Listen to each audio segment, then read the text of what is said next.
foi o Espírito Santo. Creia nisso, amém? Vamos ler a palavra de Deus que se encontra no livro de Atos.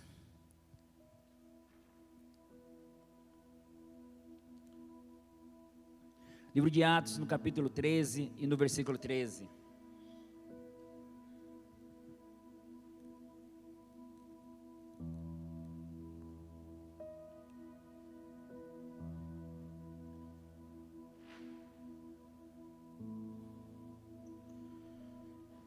Que diz assim, Atos dos Apóstolos, capítulo 13, versículo 13.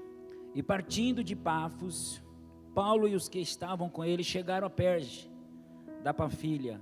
Mas João, apartando-se deles, voltou para Jerusalém. Vou ler de novo. Atos dos Apóstolos, capítulo 13, versículo 13, que diz assim: E partindo de Pafos, Paulo e os que estavam com ele chegaram a Perge, da Panfilha. Mas João, apartando-se deles, voltou para Jerusalém. Meus irmãos, nós vivemos dias de incertezas, dias difíceis. Você começou lá, nós oramos em dezembro, no dia 31, e falamos com Deus. Às vezes o dezembro nós passamos fazendo projeto para esse ano. E nós investimos, começou o ano como investimos. Muitas vezes você investiu no sentido espiritual, financeiro, físico. Mas agora, por causa da situação, vamos dizer, da Covid, da pandemia, ou de outras situações particulares, o que você projetou, o que você tinha tanta certeza que era Deus, e agora você não tem mais essa certeza. Mas eu venho aqui como profeta de Deus dizer para você: não é que não é de Deus, mas Deus está te preparando, está me preparando, está nos preparando para viver o projeto, porque o projeto não é seu, é de Deus. Deus colocou no seu coração, seja ele familiar, ministerialmente, de empresários, seja qual for, faculdade. Você fala, mas a situação está difícil, a situação gera de uma forma negativamente, mas você é filho de Deus, mas você é filha de Deus. E você que está me ouvindo pela internet, eu quero dizer, você é filha de Deus, você é filha de Deus. E dentro dessa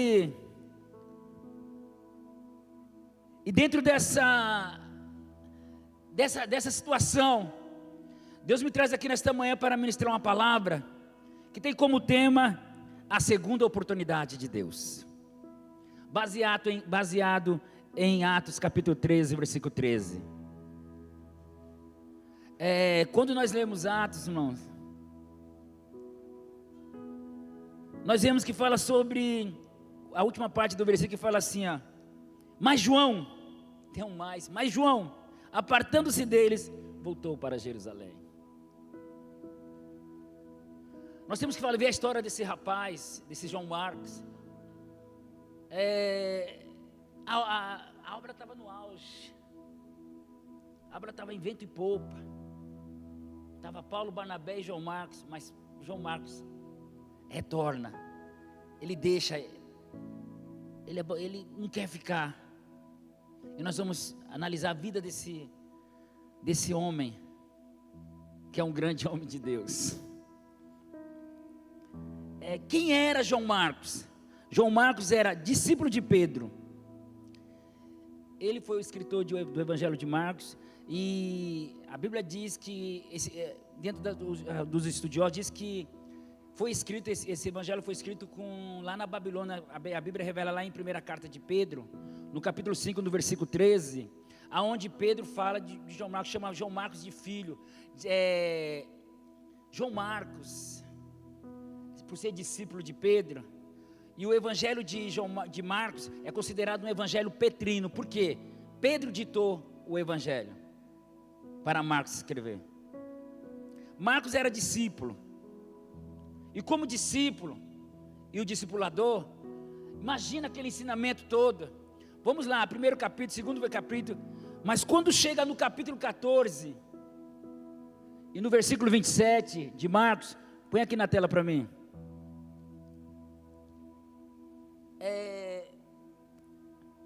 No capítulo 14, versículo 27 ao 31 de Marcos, o que se entende? Pedro agora vai falar, o discipulador vai falar para o seu discípulo assim: eu traí Jesus, eu neguei a Jesus, eu neguei o mestre. Jesus estava dizendo assim, ó: vocês todos me abandonarão, pois está escrito, ferirei o pastor e as ovelhas serão dispersas. Segundo o outro, mas depois de ressuscitar, irei adiante de vocês para a Galiléia, o próximo. Pedro declarou: ainda que todos te abandonem, eu não te abandonarei. Próximo versículo. Respondeu Jesus: asseguro que ainda hoje, esta noite, antes que 2 vezes cante o galo, 3 vezes você me negará. É interessante isso, né, irmãos? A primeira coisa que nós vejamos, qual é o sentimento que Pedro estava, como discipulador, estava dizendo para o seu discípulo: eu falhei com o mestre, eu neguei a ele. Eu vi ele fazendo muitos milagres, mas quando ele falou isso, eu quis falar: eu não nego, eu estarei junto com você. Eu quis usar a minha força, a minha capacidade, meu jeito de ser, mas as coisas não funcionam com o meu jeito de ser, com a minha força. Ele falou para mim assim: antes que o galo cante 2 vezes, 3 vezes você me negará. Eu fiquei decepcionado, mas aconteceu, eu neguei. Eu falhei com o mestre. Eu amava, eu amo, mas eu falhei. O que Pedro, como discipulador, estava dizendo para o seu discípulo? Eu errei, eu falhei com o mestre. E não foi só um erro, não. Lá em João, no capítulo 21, quando ele foi crucificado, estava eu mais 6 discípulos. E agora, eu decido retornar para o território da onde ele já tinha me tirado. Eu falei assim: vou pescar, e 6 discípulos foram junto comigo. Eu não só fui para o território da onde ele já tinha me tirado, como levei mais 6.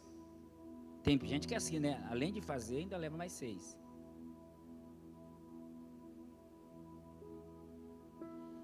E agora eu estava no território aonde ele já tinha me tirado. O que eu aprendo com isso? É que muitas vezes o nosso fracasso, a nossa falha, leva nós para um território da onde Jesus já nos tirou.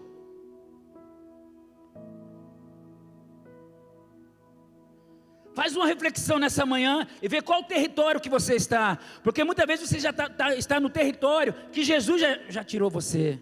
E você retornou por lá por causa da pandemia, por causa da situação, por causa da falha. Mas foi muito forte a minha falha. Pastor, eu não consigo nem escrever a minha falha. E eu retornei, eu estou num território onde Jesus me tinha tirado, ferida. Mas você sabe o que aconteceu, João Marcos? Ele foi lá na praia. Ele foi lá na praia, lá no território de onde ele tinha me tirado. E chegou, usou essas palavras: filhos, tem alguma coisa para comer? A palavra filhos é uma palavra carinhosa, irmão.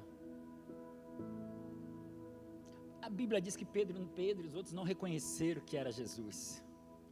Quando você está no território onde Jesus não quer que você esteja, vocês têm dificuldade até de conhecer a voz de Deus, de entender a voz de Deus. E por muitas vezes você pensa que Deus não está falando com você. Ei, Deus está te chamando de filho, filha. Ah, mas estão me acusando. Eu estou me acusando, a minha consciência está me acusando. Mas Jesus que te fez, que te conhece, que tem um propósito na sua vida, fala: filhos, filhas. E o discípulo que andava mais perto, João, chega no ouvido de Pedro e fala assim: ei, é o mestre. Mas imagina, vamos, tenta ir lá com esse pensamento. Ele estava todo nu, ferido porque negou, porque tinha retornado, aquela coisa toda. E agora João chega para ele e fala: é o mestre na praia, é o mestre. Irmão, a Bíblia diz que ele vestiu a túnica, pulou na água e foi a nado ao encontro de Jesus. Ele amava Jesus, ele queria uma oportunidade, mas ele tinha errado. Mas sabe o que eu aprendo com isso? Tem muitas pessoas perto de nós que querem uma oportunidade. Ele queria, e Jesus chama ele, não tem explicação, mas chegou lá, tinha um peixe já sendo assado, e Jesus começou a restaurar Pedro, para tirar ele do território, pela segunda vez, da onde ele já tinha sido tirado, ele tinha retornado. Eu quero falar para você nessa manhã, que há uma segunda vez, há uma segunda oportunidade. Há uma segunda oportunidade. E era isso que Pedro estava dizendo para João Marcos: João Marcos, você vai errar, você vai falhar, mas não desista, porque tem uma segunda oportunidade. O interessante, irmãos, o discipulador falando para o discípulo: eu falhei, eu neguei. Pedro estava curado, Pedro estava sarado, não por fora, mas por dentro, interiormente falando, de coração, de alma. Eu falhei. Pedro não falou assim: ó, faça que eu te mando, mas não faça que eu faço. Você vai errar. Eu estou falando isso, contando que eu errei, porque você também vai errar, mas não desista, porque o mestre não vai desistir de você.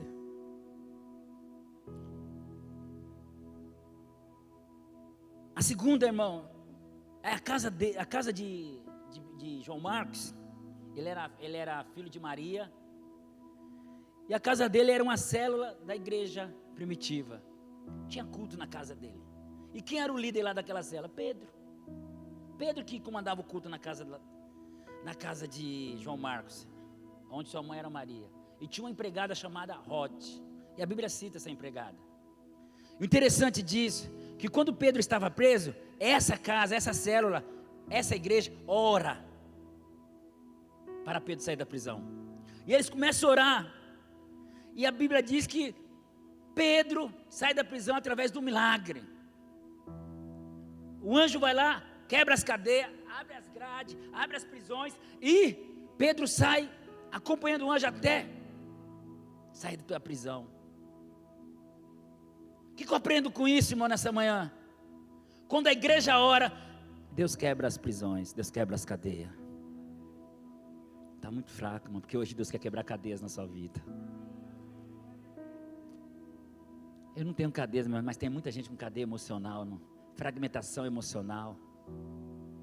Deus nessa manhã quer quebrar essas cadeias, através da oração da igreja. Vem orar, a semana inteira tem oração aqui das 5:30 da manhã às 6:30, vem orar. Você põe o joelho aqui, ninguém fala com você, você fala com Deus e Deus fala com você. Vem orar. E acontece, irmão, que Pedro bate lá na porta. A empregada chamada Rod ouve e conhece a voz de Pedro, e vai falar para as pessoas: olha, Pedro está na porta. E sabe qual é? Ele fala: não, você está vendo coisa, você está louca. Os crentes estavam orando e não criam, irmão, que Deus podia fazer a obra. Tem gente que ora assim. Você já orou assim? Jesus, faz isso, mas você não está crendo muito que a coisa vai acontecer? Não vai acontecer mesmo, porque você está sem fé, você não está crendo. A Bíblia manda nós cremos, porque nós temos que crer naquilo que nós estamos orando. E como que é isso? Ele falou claramente, irmãos. Ele era líder, ele era discípulo ele era líder daquela célula, ele era líder, ele era discípulo do João Marcos. E onde nós lemos? Nós lemos que ele foi escolhido lá na igreja da Antioquia Paulo e Barnabé é escolhido para a primeira missão. E levam João Marcos como cooperador. E aí é onde começa tudo, onde nós lemos que quando a obra estava no auge, correndo de vento em polpa, João Marcos desiste. Como é ruim você estar... Como é que sim foi o sentimento de Paulo e de Barnabé? Porque estavam contando com ele. Como é difícil quando você está contando com a pessoa e a pessoa desiste. É a mesma coisa de fazer assim, ó, quer ver? Eu usei essa expressão de manhã, eu vou usar a mesma agora. É a mesma coisa de estar o grupo de louvor, alguém está contando com aquele grupo, com todos eles, aí um falta, aí o líder do louvor vai falar assim, cadê o tal? Liga para ele, não vou não. Entristece ou não entristece? É a mesma coisa, você está numa equipe, você está no ministério de criança, no ministério da recepção, qualquer ministério, e estão contando com você e você falta, e muitas vezes a sua falta não tem nada a ver, você desistiu, você não está doente, você não está com Covid, você não está com nada, você desistiu, você entristece. Se você está doente, a gente vai ficar triste do mesmo jeito, mas você vai entristecer. Como se sentiu Paulo? Como se sentiu Barnabé? Ele retornou.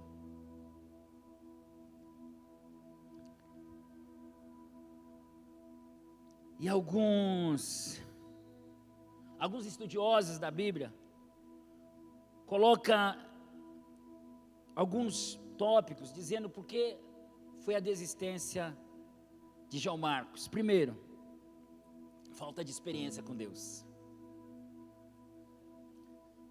Irmãos, quando a gente inicia-se no Evangelho, que a gente é batizado pelo Espírito Santo, a gente começa a falar em línguas, profetizar, Deus começa a nos capacitar, a gente quer fazer tudo, mas muitas vezes com falta de maturidade. E para ter experiência com Deus, você tem que querer. Não é que as pessoas têm que querer você, para você a experiência com Deus, é você que tem que querer viver a experiência com Deus.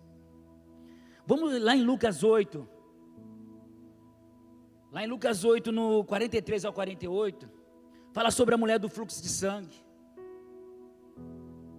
Ela já tinha gastado todo o seu dinheiro com toda a medicina, todos os médicos da época, mas nada resolveu, nada curou a sua enfermidade. Ela estava sem opção, mas ela ouviu falar que Jesus estava curando, que Jesus curava. Só que ela é o seguinte, ela não podia nem sair de casa perante a lei, porque ela era considerada imunda. Mas ela viu Jesus. O que acontece? Havia uma multidão com Jesus, e ela coloca assim, eu vou lá e vou tocar nele e vou ficar curada. Mas se ela tocasse em alguma pessoa, a pessoa também era considerada imunda. Então ela tinha que vencer barreiras. Ei, presta atenção aqui, ó. Tem barreiras que nem é Jesus que vai vencer por você, é você que vai ter que romper essas barreiras. Você está orando, Jesus, me rompe essa barreira. Não, é você que vai ter que romper essas barreiras. Você entende isso? Ela saiu, só ela sabia aonde ela tinha que chegar. Ela tinha que chegar até em Jesus. E ela chegou até lá e tocou, mas barreiras foram sendo derrubadas. A barreira do legalismo, a barreira da tradição, a barreira do paradigma foi sendo derrubada. Ei, paradigma, tem paradigma que nós damos tanta ênfase no paradigma, e ele está deixando nós parados. Para nós, ei, a bênção está lá na frente, é você que vai ter que romper essa barreira, para viver essa experiência com Deus. Irmão, quando a pessoa não quer ter experiência com Deus, quer viver aquele evangelho de todo domingo estar no culto, sem experiência com Deus, você vê assim, aquela coisa fria, aquela coisa, tão zen, né, tão zen o negócio. Mas Deus te convida hoje, Ele quer ter uma experiência contigo. Você quer? Você que está me assistindo pela rede, pela internet, você quer ter uma experiência com Deus? Só depende de você. Talvez você já está vivendo essa experiência com Deus através do convite. Pastor, o que você está falando? Talvez você já está vivendo. tira o pensamento de morte e constrói o pensamento de intimidade com Deus através do Covid. Ah, mas a televisão fala que morreu ali, as mídias falam que morreu, o irmão vem na minha casa só falar que morre. Ei, mas você tem um pensamento, as suas emoções, o seu pensamento, a sua mente é território do Espírito Santo. Então você está construindo uma intimidade com Deus através do Covid. Ei, a Covid serviu para mim me aproximar mais de Deus. Glória a Deus. A luta que eu estou vivendo me serviu para mim se aproximar mais de Deus. Eu não vou perguntar por quê, porque questiona Deus. Eu vou perguntar para quê. Deus não quer ser questionado. Jó tentou questionar por quê, porque Deus repreendeu ele. Mas quando ele perguntou para quê, veio a resposta. Mesmo na luta ele serviu, ele orou para os amigos dele. Eita Deus, e Deus retribuiu tudo, restaurou tudo. Glória a Deus. Queira viver essa experiência com Deus. Ah, está tudo bom. Uma hora cansa. Deus quer viver uma experiência com você. O teu pai quer viver uma experiência com você. O teu pai soberano, porque ele fala que ele é seu pai. E ele fala que você é filho. Se ele é filho, se você é filho, ele é pai. Ele quer ter uma experiência com você. Dá essa oportunidade. Não deixa as pessoas ficar falando para você: ei, você tem que ter uma experiência com Deus. É você que tem que ter. Para com isso. Tem gente que fala assim, ó: aí pastor, eu não consigo. Não é que você não consegue, você não quer, meu filho. Eu não consigo, ainda vira a cara assim. Não consigo, como não consegue? É você que tem que querer. Segunda coisa, alguns estudiosos falam que, porque João Marcos voltou da missão, faltou convicção no chamado. Lá em Mateus 6:24, põe na tela para mim aí. Ninguém pode servir dois senhores, pois se odiará um e amará o outro, ou se dedicará a um e desprezará o outro. Você foi chamado para uma missão. Todos nós somos chamados para uma missão. Tem um propósito nas nossas vidas. Você é importante para o corpo de Cristo. Aquele irmão que muitas vezes nós deixamos de lado é importante para o corpo de Cristo. Ele não tem a experiência que você tem, ou sei lá, mas eu quero dizer uma coisa para você: ela é importante para o corpo de Cristo. Ela pode ter 1 ano de evangelho, 2 anos de evangelho, 3 anos de evangelho, mas ele ou ela é importante para o corpo de Cristo, porque existe um chamado, um propósito. Glória a Deus. Estou sentindo uma presença muito grande aqui, irmãos, muito forte aqui. Não dá para agradar um e agradar o outro. Eu não posso ficar no meio termo. A Bíblia diz: no meio termo eu vou ser morno e o morno serão vomitados. Os mornos ficarão de fora. Deus quer uma decisão sua. Eu vou viver o meu chamado. Eu vou viver o propósito para que eu fui chamado. Ah, mas os irmãos não acham importante. Não é os irmãos que tem que achar, é você que tem que entender o seu chamado. Lembra que Deus falou para Ezequiel: Ezequiel, vai lá profetizar no meio do meu povo lá. Vai lá profetizar, mas eles não vão crer não. Mas eles têm que saber que houve um profeta no meio deles. Ninguém precisa crer na sua profecia, é você que tem que crer que Deus está te usando. Aleluia. Sabe o que Deus está falando para Ezequiel? Ezequiel, eles não vão crer que você é profeta. Eles não vão crer que você profetizou, mas eu escolhi você para ser profeta no meio do meu povo. Aleluia. Eu quero falar para você que me assiste através da internet: Deus escolheu você. Não tem, as pessoas têm costume, a gente ouve aqui no Mato Grosso, não acontece não, só aconteceu lá em São Paulo e no Rio, que eu vi muito disso. Você é chamado, você tem um chamado para missionário, você tem um chamado para pastor, você tem um chamado para isso ou para aquilo, e a pessoa está assim, ó.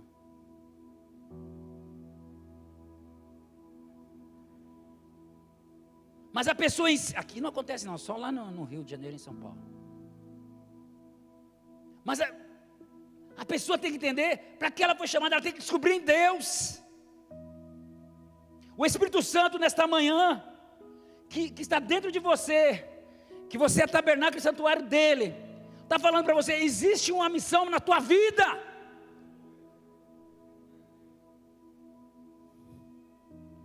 Aleluia. Terceira, a saudade de casa. Alguns falam que ele teve saudade de casa. Era novo, teve saudade de casa. Só que saudade de casa não é só gente nova que assiste não, que tem não, né? Porque saudade é um sentimento de amor, que você ama alguém, que você ama aquela família e quer estar lá. Deixa eu dizer uma coisa para você, minha esposa chegou, meu Deus do céu. O Tiago chegou e falou para mim assim, você está mais alegre hoje. Lógico que eu estou mais alegre. O quarto mudou o cheiro. Você está entendendo? Então você tem que estar mais alegre, né, irmão? O quarto parece que fica mais, né? Fica balanceado. Fica equilibrado o quarto. Pastor, é verdade. Ela chegou, está descansando. Mas não importa, está ali perto.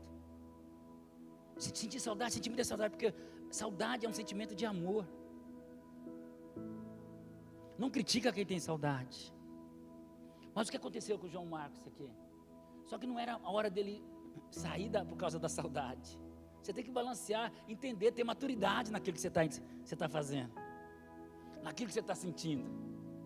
Muitas vezes aquilo que você está sentindo, você tem que saber como reagir, porque da forma que você vai reagir, pode causar problemas. E o que aconteceu? Ele saiu. E se foi saudade, ele não podia deixar a obra naquele momento, mas deixou. Deus não está falando que Ele é contra a família. Não é isso não, a família é bênção.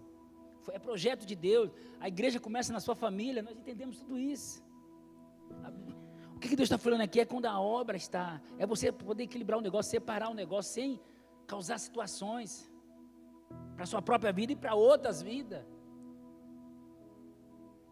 Eu conheci uma mulher lá no Rio, que ela deixava crianças pequenas e ia fazer a obra de Deus. E aquelas crianças ficavam altas horas, pequenas, ali altas horas, sozinha. Eu chamei ela e falei, irmã, você está errada. O diabo está te usando para se levantar contra a minha missão. Eu falei, minha irmã, a sua missão, você começou tudo errado. A sua primeira missão é com seus filhos lá. Você tem uma missão, mas a sua missão você não está fazendo certo. A sua primeira missão é com seus filhos. A gente entende isso. Estou falando para você que há um entendimento. Nós temos que saber equilibrar as coisas. Tem gente que é 8 ou 80. Nós não podemos ser 8 ou 80. Eu já fui muito 8 ou 80. E eu quebrei a cara 8 e 80. Quando você é 8 e 80, em muitas coisas, você também vai quebrar a cara 8 e 80. E quebrar a cara 8 e 80, dói mais. Porque você fala, meu Deus, por que eu agi assim? Quarto tópico. Medo das dificuldades. Por que medo das dificuldades? Eles estavam numa situação, agora eles iam para outra, para Éfeso. E na cidade de Éfeso tinha os adoradores da deusa Diana. E eles iam ser perseguidos, podiam ser perseguidos, como foi? E eles iam de barco, e naquela região havia muita pirataria. E os piratas podiam atacar e matá-los. Houve perseguição na área dos adoradores da deusa Diana. E João Marcos saiu. Houve medo. O medo não é pecado, mas o medo exagerado vira depressão muitas vezes. O medo é um sentimento que Deus deixou que foi Deus que deixou, não foi o diabo. Agora, ele exagerado, ele fora do comum, em certas horas, ele se torna falha, fracasso. Você tem que fazer, não vou fazer porque eu tenho medo. Isso é preguiça, não é medo. Eu tenho que ir lá fazer algo, não vou fazer porque eu tenho medo. O medo colocado errado, o medo exagerado, vira depressão. Muitas vezes. O medo é um sentimento que Deus deixou. Nós temos que ter medo. Tem gente que fala assim, eu não tenho medo de nada. É mentiroso ou mentirosa. Desculpa a expressão. Porque nós temos medo. Que é um sentimento que Deus deixou.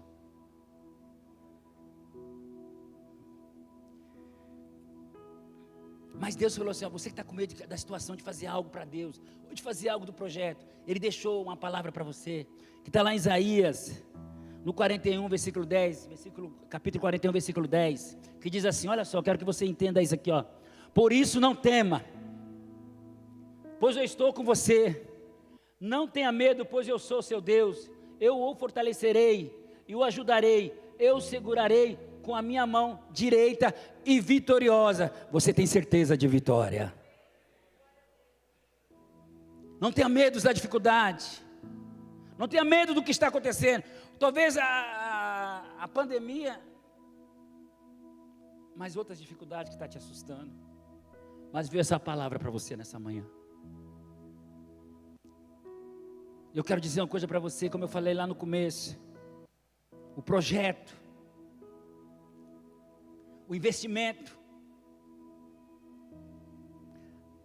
que você construiu em dezembro, planejou em dezembro, a situação negativa do país e do mundo, ou até mesmo dentro de casa, está dizendo assim, ó, não é de Deus. Eu quero dizer como profeta de Deus, é de Deus, mas Deus está te preparando. Não desista do projeto.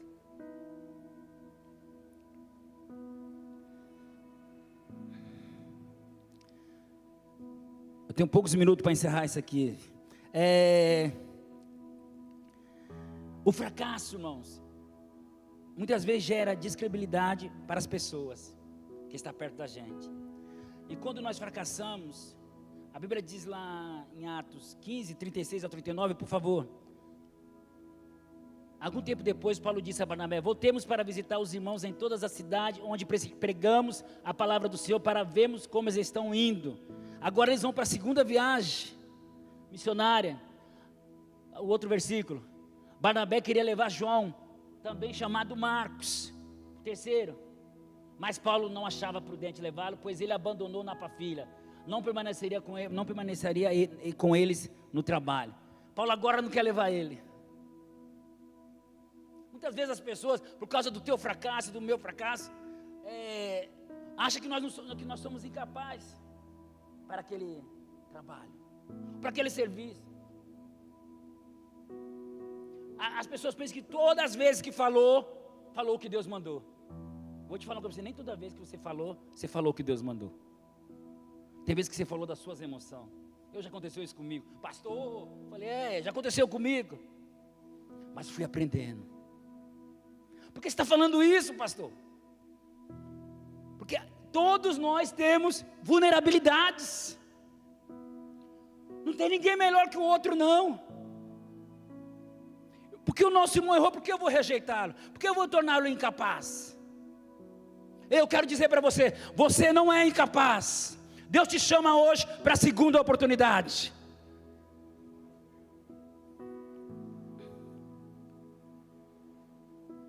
Você não vai, você não serve, você errou lá e pode errar de novo. Vamos parar com isso, irmão. Isso acontece muitas vezes dentro da nossa da igreja. Quando eu falo igreja, eu não falo uma placa, eu falo igreja em questão corpo. Muitas vezes o irmão errou, a irmã errou, não serve. Todos nós falhamos, erramos. E Deus está falando hoje, Ele serve, ela serve, e você tem que ter isso. Eu vou servir, Deus está me tirando, está me buscando do território para eu servir, porque eu quero servir o meu Deus, eu quero servir o meu Pai. Eu sou valoroso, eu sou valorosa no corpo de Cristo. Aleluia. Tem os crentes galácticos, né? Que acham que é santo demais.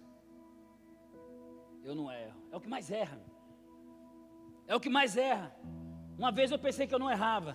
E quando eu fui ver, era o cara que mais errava. Porque quando você pensa que não erra, o orgulho está lá. E o orgulho Deus rejeita. Deus fala lá em Tiago 4, versículo 6, Deus rejeita o soberbo e dá graça ao humilde. Então se eu estou soberbo, se eu estou com orgulho, o que acontece? Deus rejeita, Deus põe a mão no seu peito e fala, para aí. Não é o diabo que para não, é Deus que para.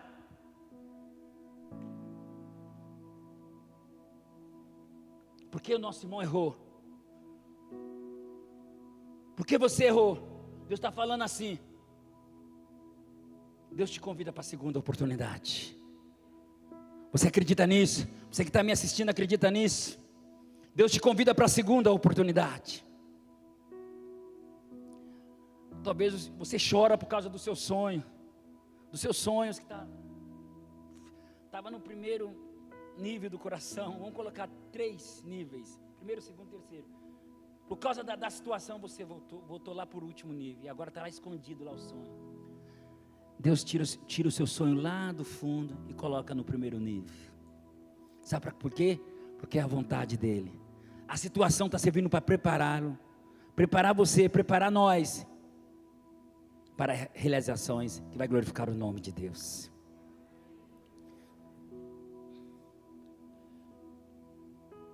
Deus não desiste de você. Só que o que acontece? João Marcos, irmão, Paulo falou que não ia levá-lo. Barnabé representando o Espírito Santo, simbolizando o Espírito Santo, pegou ele e levou. Lá em Colossenses, olha só, lá em Colossenses, Paulo indica João Marcos como cooperador da igreja de Colosso. Que interessante isso.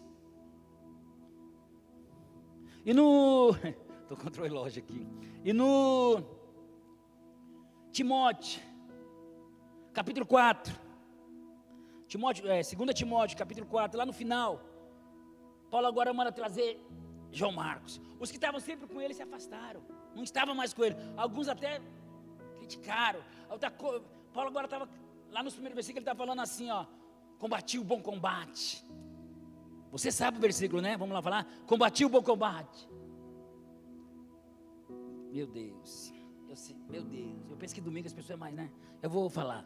Combati o bom combate, acabei a carreira, mas guardei a fé. Ele estava lá, mas ele falou assim, ó: manda trazer João Marcos, porque ele agora é útil para o ministério. Sabe quantos anos demorou para Paulo falar isso? 20 anos.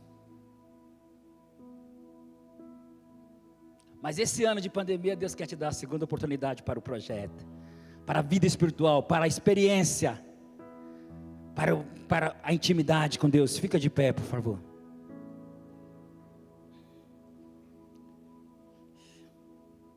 Eu vou orar com base nesta palavra.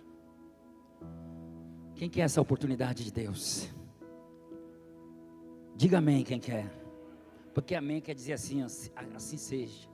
Você está dizendo não para mim, mas para Deus. Eu quero viver essa experiência, eu quero essa oportunidade, eu quero ter essa intimidade com Deus. Senhor, meu Deus e meu Pai, toda honra e toda glória para Ti. Eu entendo hoje que como Pai, Tu está me chamando, falando: filho, há uma segunda oportunidade.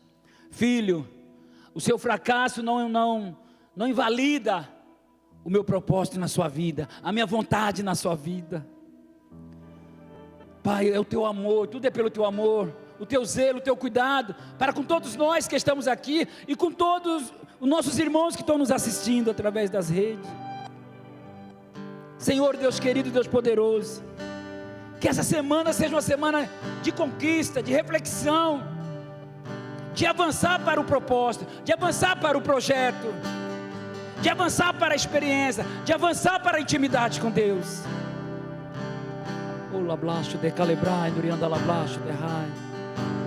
Senhor Deus, que cada um, Pai, venha ter essa chama acesa. Se está acesa, acende mais a chama de ter uma intimidade com o Senhor, de ter experiência como aquela mulher teve, Pai, quebrando as barreiras. As pessoas vão entender que tem coisas que nós que temos que fazer.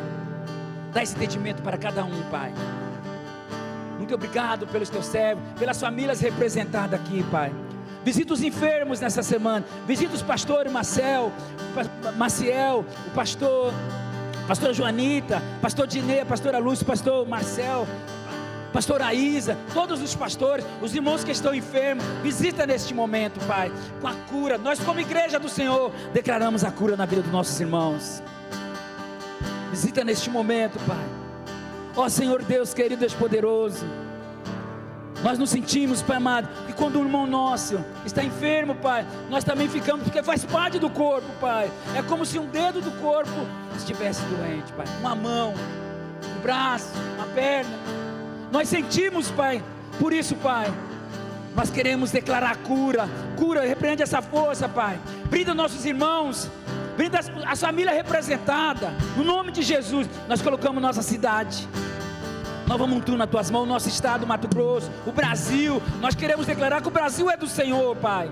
E a tua palavra diz: feliz a nação cujo Deus é o Senhor. Chamamos esse senhorio para nossas famílias, para o nosso casamento, para o nosso casamento, para a nossa cidade, para o nosso estado, para o nosso país, no nome de Jesus, Pai.